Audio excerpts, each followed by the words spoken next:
I think it's about time we rank these new era seasons.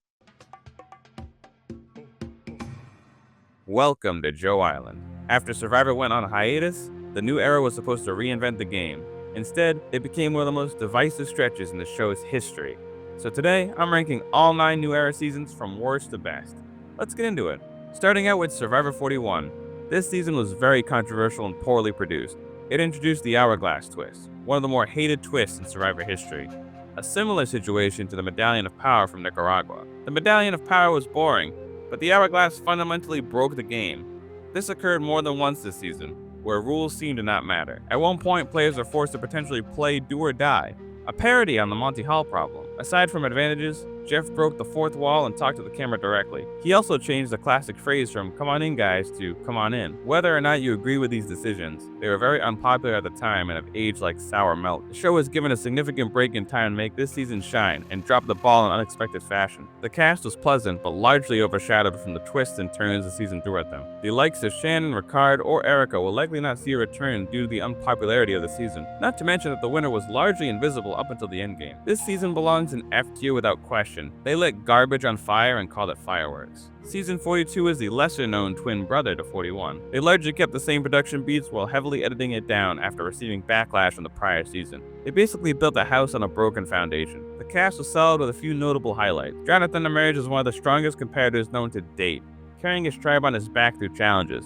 He excelled at the individual phase too, often competing with Lindsay for the necklace. Mike, Marianne, and Omar were also notable people who played solid games, but it did not make up for the season being heavily weighed down from poor production decisions. I mean, why repeat season 41? That's like making another season of The Walking Dead without Rick Grimes.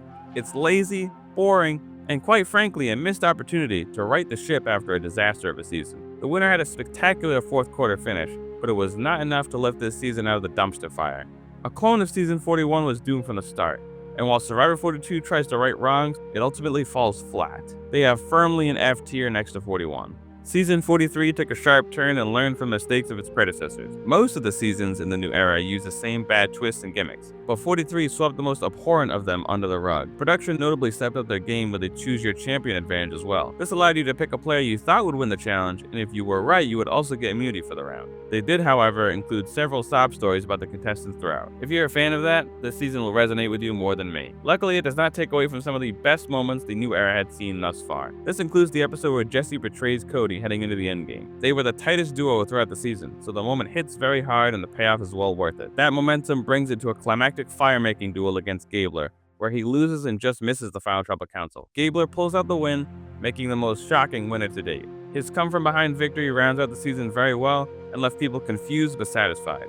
There was nothing groundbreaking this season, but it feels like a massive step forward over the other 2 installments. Survivor 43 lands comfortably in B tier. Survivor 44 builds on that momentum and finally gives us a real sense the new era can deliver. Production largely improved, introducing the bird cages that held the idols this season. It made them more public, creating tension and confusion among the castaways. Production also planted fake idols for players to hide, adding a layer of strategy that actually pays off. But what really makes this season stand out is the cast. The Tika 3 masterfully bounce between both sides. They pit the other 2 tribes against each other, and slowly dwindle them down all the way to the final 4. And moments like Danny playing his idol to save Franny only add to the fun. Your opinion on the Tika 3 will heavily affect how you feel about this season. Personally, I'm a fan, so I rate this season highly. The cast had several memorable players, including Carolyn. She is such an interesting person with a unique personality. I would be surprised if they did not invite her back in the future. Jam Jam deserved the win, having a very strong social game with strategy to back it up. Not to mention his spectacular final Tribal Council performance, where he convinces the jury off of his charisma alone. Overall, a spectacular A-tier installment. Next up is 45, and it came out swinging, delivering one of the best seasons of the new era.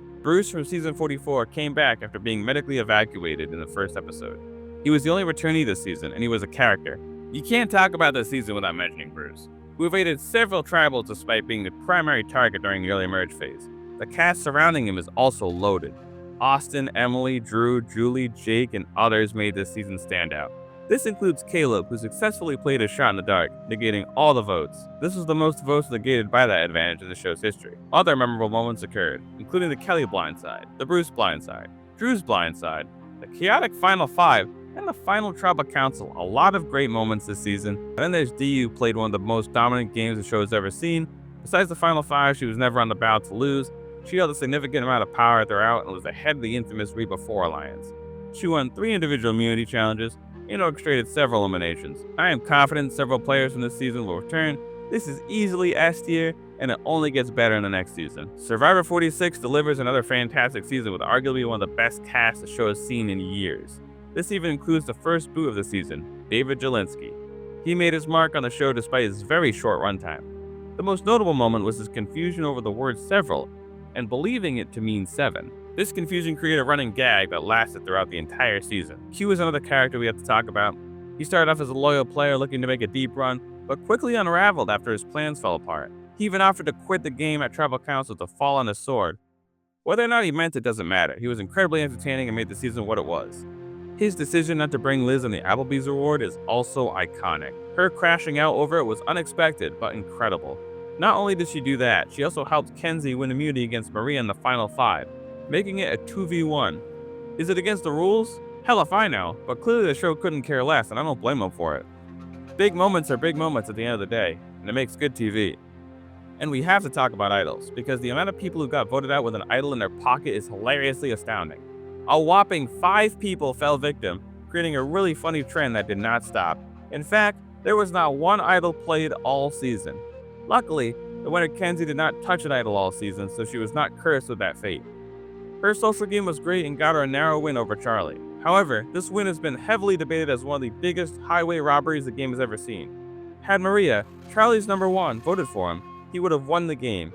She obviously did not, and her reasoning for it has been very shaky. If you want my 2 cents, I think she was salty, but who knows? And I can make a video about it in the future if you guys want.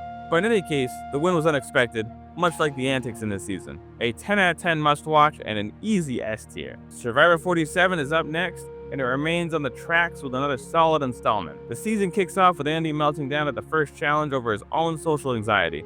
He throws his number 1 ally, John, straight under the bus and talks about his insecurities. Despite this, he evades the vote as John is the first boot. I think the start was rocky, but he has the best character arc this season, going from a 0 to hero. He creates a brilliant plan dubbed Operation Italy in the back half of the game. He was stuck on the bottom of a 5-person alliance and successfully flipped the power structure. He conspired with Sam and Genevieve, where they convinced the opposing side to split the votes and not use any of their idols or advantages. There were holes in the plan, but damn it, they pulled it off. The entire episode is masterfully done and is a joy to watch from start to finish. He was not the only chaotic player, however. Jerome was an early wrecking ball.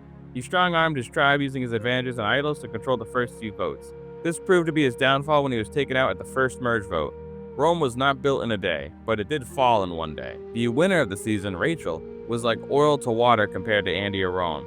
She flew under the radar and won off of idol plays and challenge wins alone. By the time she got to the final tribal council, there was no one left who stood a chance at beating her. In the end, it was a solid season deserving of A tier. Survivor 48. This season takes the train off of the tracks and crashes it into a brick wall. A brick wall of very boring and predictable television. That being said, there are a few fun moments along the way. The cast is likable and made up of interesting people from different backgrounds. Kyle and Camilla dominate this season from start to finish. They form a secret alliance and use their hidden allegiance to their advantage. They wither away the dominating alliance all the way until the final 4. Despite the amount of crap people give David, he was the only one who caught on and tried to warn Joe about it. Joe, however, buried his head in the sand and voted out David instead. Joe decided to turn his back on one of his most loyal allies, only to roll out the carpet for his real adversaries. His game revolved around honor and integrity, something he made the majority alliance follow. He led his loyal soldiers to the end, where he lost by a wide margin. Joe reminds me of old school players who focus on survival and honor instead of strategy. While those seasons are fun to look back on, this style does not work in the fast-paced new era. Anybody that needed to make a move sat on their hands until they were picked off. Notably Mitch, notorious for talking about making a big move, only to sit back and watch his torch get snuffed. In the end, Kyle inevitably won with a great Final Tribal Council performance. And while it may seem like I'm just clowning on this season, even though I am, it was nominated for an Emmy and featured a great duo in Eva and Joe. That narrowly brings it up to C tier, in my opinion. Which brings us to our last season in the new era, Survivor 49. This feels like a natural conclusion to the new era and a sneak peek at Survivor 50. If you are a big fan of the show, you may have been spoiled on who got asked back to Survivor 50 from this season. If that is the case, the season can be boring at times. But looking at it on its own, this season is exciting and a solid installment. Jake getting bit by a snake and being medically evacuated was scary to watch, but did create a chaotic 3-person Kelly tribal council and give us a traditional merge. The pre-merge itself is something to write home about.